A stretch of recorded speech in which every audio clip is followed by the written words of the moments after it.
You want to move on from, so that's Black excellence. You want to move on to whatever the opposite of that is and talk about Kanye?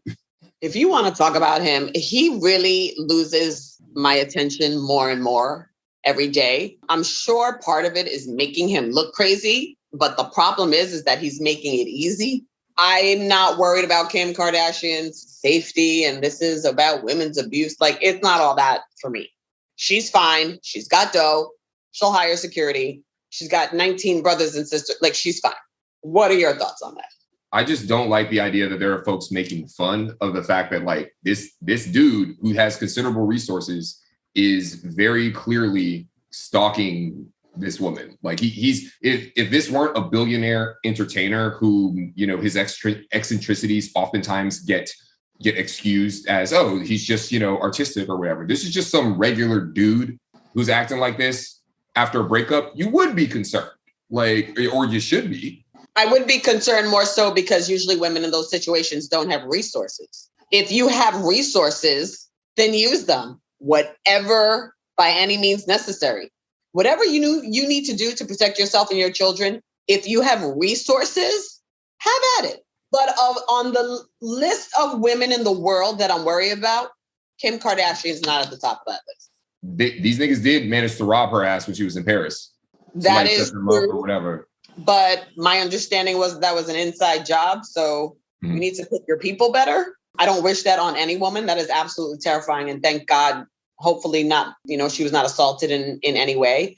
Having said that, when you have put yourself in the public eye to the extent that she and her family have, then you have to expect some of that to come with it. That's the price. Mm-hmm. When you put yourself out there and make everybody in the world envious of you, because that's the point of doing it, right?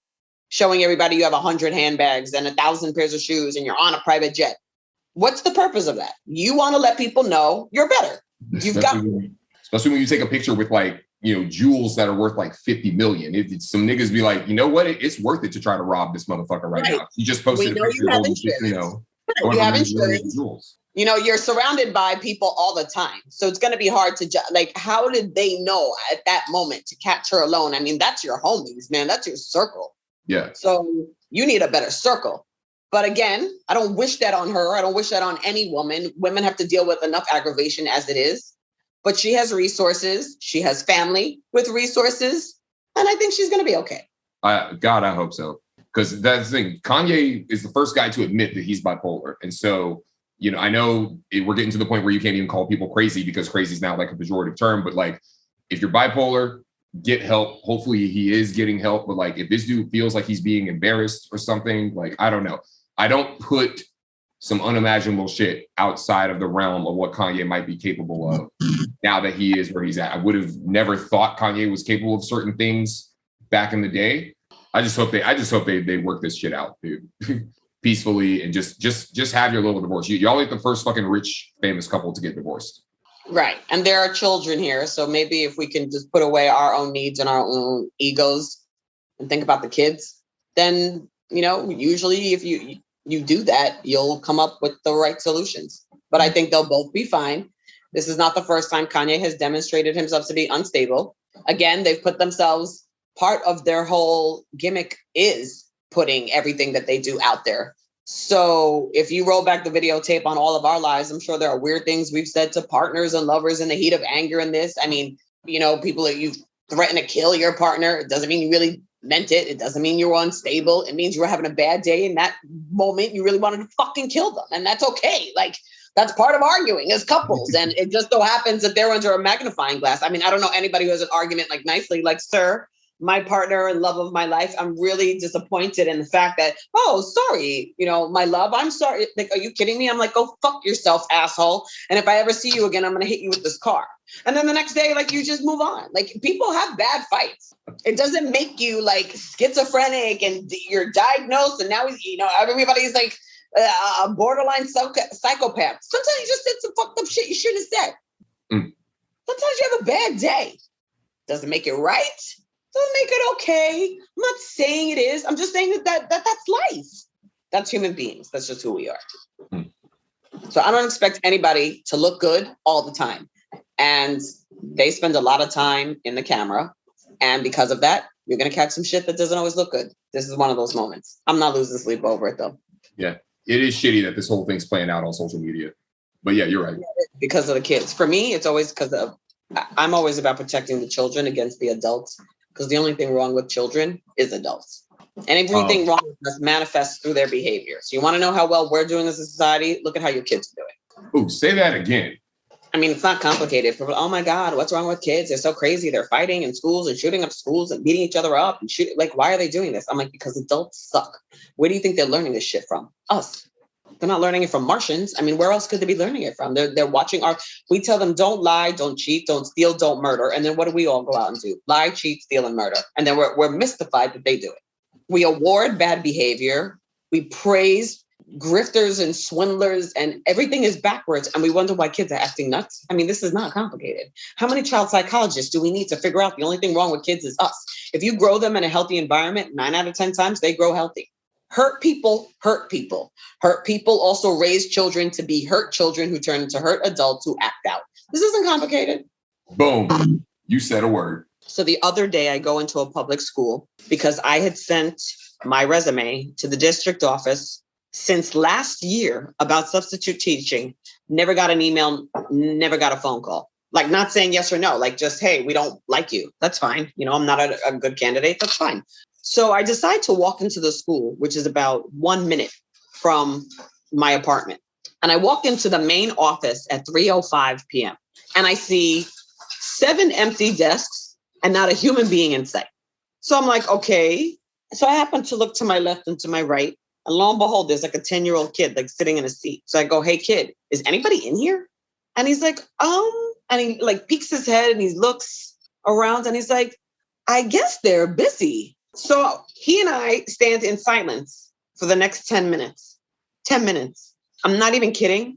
10 minutes later, I suddenly see a head from the back of the office that I'm looking at. So there's like a screen, like a clear screen, like when you go in the bank and there's that screen between you and the teller. Mm-hmm. They have that at their front desk. And out of nowhere, I finally see a head peek out like this from behind a computer and go, do you need help with something?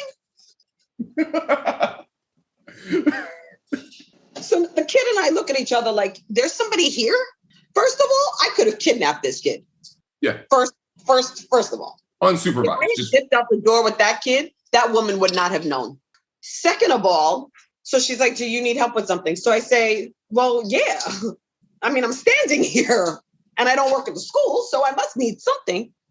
And she goes like this, okay, doesn't get up. So I'm standing there staring at her and I go, oh, so you want me to keep yelling through this screen at you? You're not going to get up and walk up to me like a human being? And as we're having this conversation ensues, a lady finally comes from like down this hallway to my right. And again, do you need help with something? And I'm like, if one more person asks me if I need help with something, my head's going to explode. What are the chances I don't need help with something? I'm not a student, I'm not a parent, and I'm not a teacher. So I'm either a lunatic or I need something. Yeah. But the apathy and the attitude was so off-putting. I was like, if I had a kid that went to the school, I would have taken them out that day. I'm not going to send my kid to a shitty public school just to prove I'm not racist. That is real. You walk into a Catholic school, they would have said, or, you know, just any private school, and somebody would have said, how can I help you? Not, do you need help? I'm standing here. And didn't get up. The part that killed me is that she did not get up from her seat and walk over to me, woman to woman. That's why I said to you, you want me to keep yelling through the glass across the office to you? You're not going to get up and come to me like a human? Now, this kid watched all this. And in 5 years, when he gets a job at wherever, and someone comes up to the counter, will we be shocked that he doesn't get up out of his chair and he just leans over and goes, yeah, because that's what we're showing him, right? Mm-hmm. This is ridiculous. What's wrong with children? Us. Yeah. When we stop acting like savages, so will they. You're paid to do, like, that's your position. If you're the front desk, whatever person, I don't know what the official title is, you are paid to interact with the public. But that's what makes people question union employees. It's that type of apathy. knowing that you're protected because you're in this role that is union supported, and that basically it's very hard to get people out of these jobs because they're union supported. So you basically have to kill like a child in front of the school in order to get out of the job. The problem is the people know that and then are apathetic in the roles. Yeah. Yeah. And who pays the price? The kids.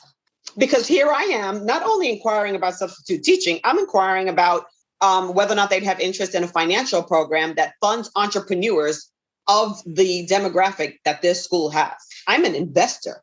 An investor just walked out this door because this woman wouldn't get out of her chair. Where's the class?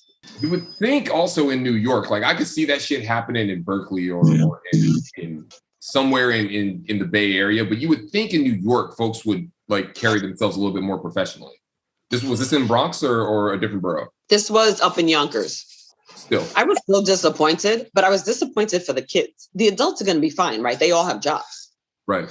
So I asked, this other lady who pops out, she's like, do you need help with something? So I go, yes. I've been emailing the district.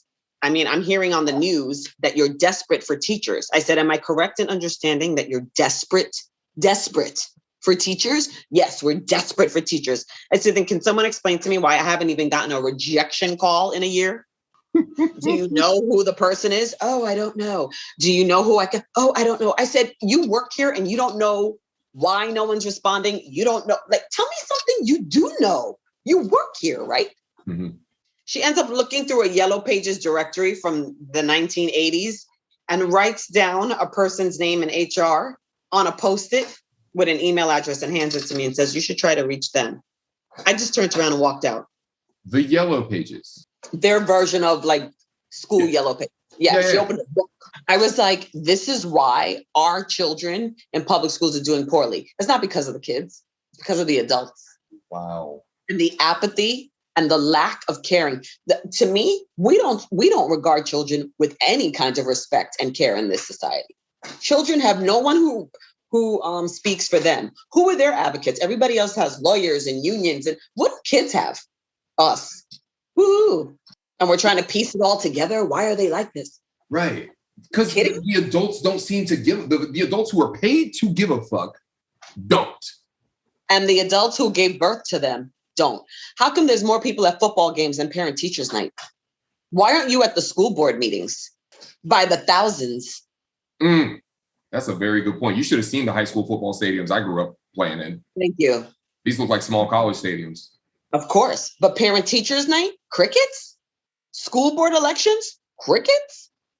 Really? Ridiculous. Absolutely ridiculous. That's fucking real. Ridiculous. Wow. Y'all don't give a fuck.